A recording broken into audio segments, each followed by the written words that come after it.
అందరికీ నమస్కారం. నా పేరు యశశ్రీ. నేను 9వ తరగతి చదువుతున్నాను.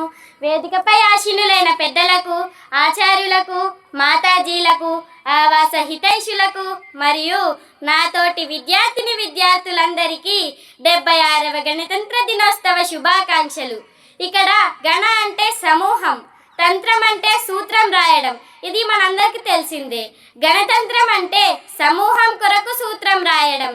భారతదేశ ప్రజలందరూ కలిసి జీవించడం కోసం రాయబడిందే మన రాజ్యాంగం.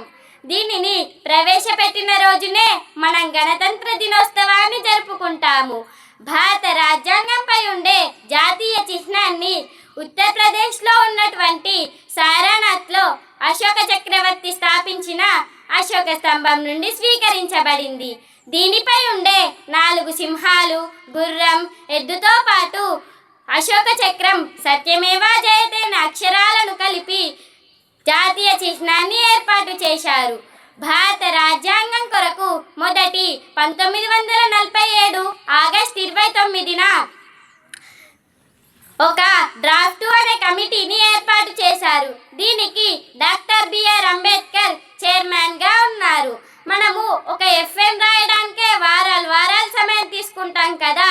అదే అంత పెద్ద రాజ్యాంగాన్ని రాయడానికి ఎన్ని రోజుల సమయం పట్టిందనుకుంటున్నారు? 2 సంవత్సరాల 11 నెలల 18 రోజుల సమయం పట్టింది.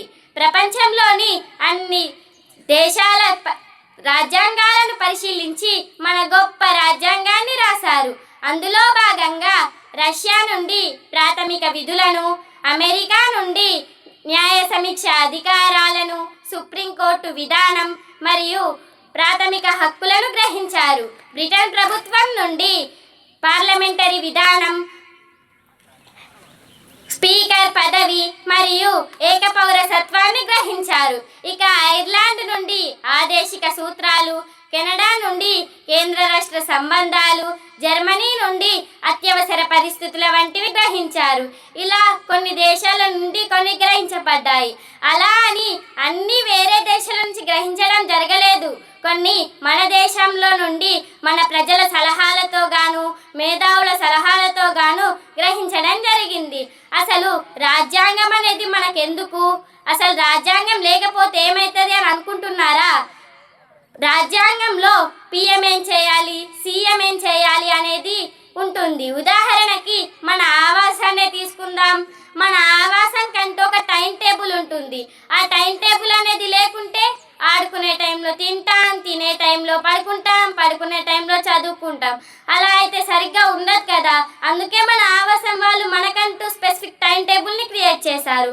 అలాగే మన ఆచార్యులు వాళ్ళు సరిగ్గా హెయిర్ కట్ చేయించుకొని టోన్ జీన్స్ లాంటివి వేసుకోకుండా మన బాయ్స్ని కూడా అలానే హెయిర్ కట్ సరిగ్గా లేకున్నా పిలిచి మరీ సరి చేపిస్తారు. టోన్ జీన్స్ వేసుకుంటే ఫస్ట్ టైం చెప్తారు, మళ్ళీ వేసుకుంటే తీసేసుకుంటారు. మాతాజీలు కూడా వాళ్ళు సరిగ్గా గాజులు వేసుకొని, బొట్టు పెట్టుకొని, చున్నీలు ధరిస్తూ బాలికల చేత కూడా ధరింపజేస్తారు. ఆచార్యులు అంటే వాళ్ళు ఆచరిస్తూ మనతో ఆచరింపజేస్తారు. మాతాజీలు సరిగ్గా జుట్టు వేసుకుంటూ మనల్ని కూడా అల్లుకొమ్మని చెప్తారు. అదే బయట మొత్తం బ్యూటీ పార్లర్కి వెళ్ళి జుట్టును ఏమో చేసి రోడ్ల మీద దయ్యాలు లెక్క, పిశాచులు లెక్క తిరుగుతారు. మన ఆవాసంలో అట్లా కాదు కదా. భారతదేశంలో ఉంటూ భారత్ మాతాకి జై అనకుండా పాకిస్తాన్కి జై అనేవాడు మన భారతదేశంలో ఉండడం అవసరమా? అలాగే మన ఆవాసంలో ఉంటూ ఆవాస నియమాలు పాటించకుండా బయట స్టైళ్లకు అలవాటే పడవాడు మన ఆవాసంలో ఉండడం అవసరమా?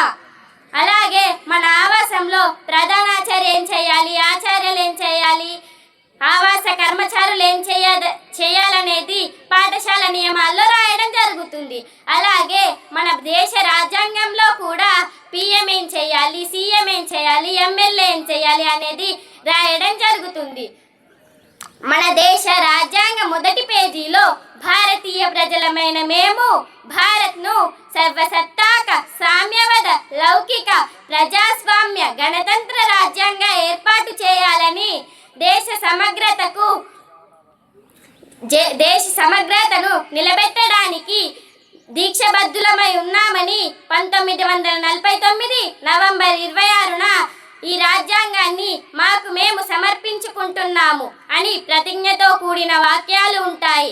భారత్ మాతాకి జై అందాం, జై అనని వాడిని దేశం నుండి తరిమేద్దాం, ప్రపంచంలో మన దేశాన్ని విశ్వగురు స్థానంలోకి నిలబెడదాం.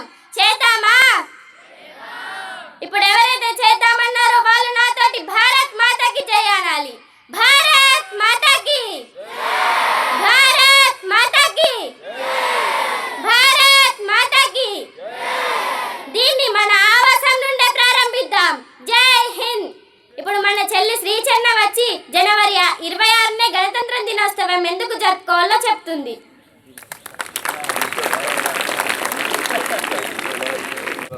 అందరికీ నమస్కారం. నా పేరు శ్రీచరణ. ముందుగా అందరికీ గణతంత్ర దినోత్సవ శుభాకాంక్షలు.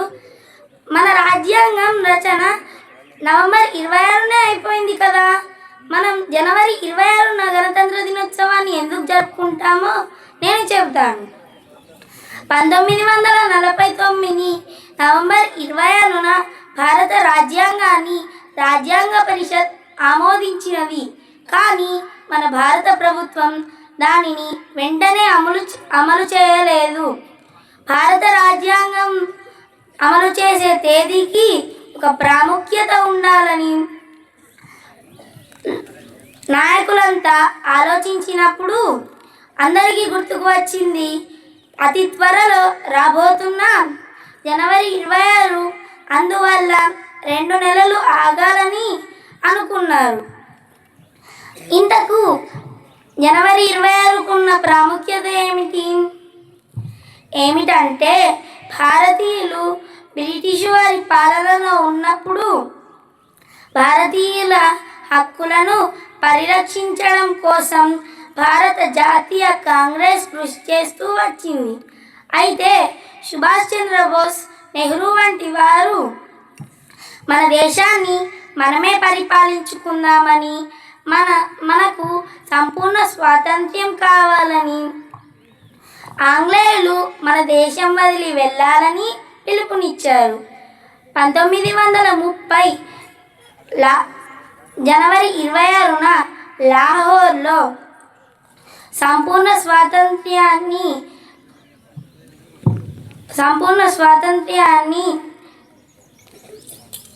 కాంక్షిస్తూ ప్రతి సంవత్సరం జనవరి 26న బ్రిటిష్ వారి పాలనకు వ్యతిరేకంగా 3 రంగుల జెండాని ఎగరవేసి ఉత్సవాలు జరుపుకోవాలని తీర్మానించారు. అయితే 1947కు ముందు జనవరి 26నే స్వాతంత్ర దినోత్సవంగా జరుపుకునేవారు.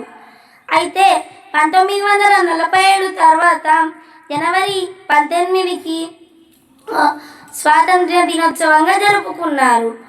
అయితే ఈ జనవరి 26కు ఒక ప్రాముఖ్యత ఉండాలని జనవరి 26న రాజ్యాంగాన్ని అమలు చేశారు.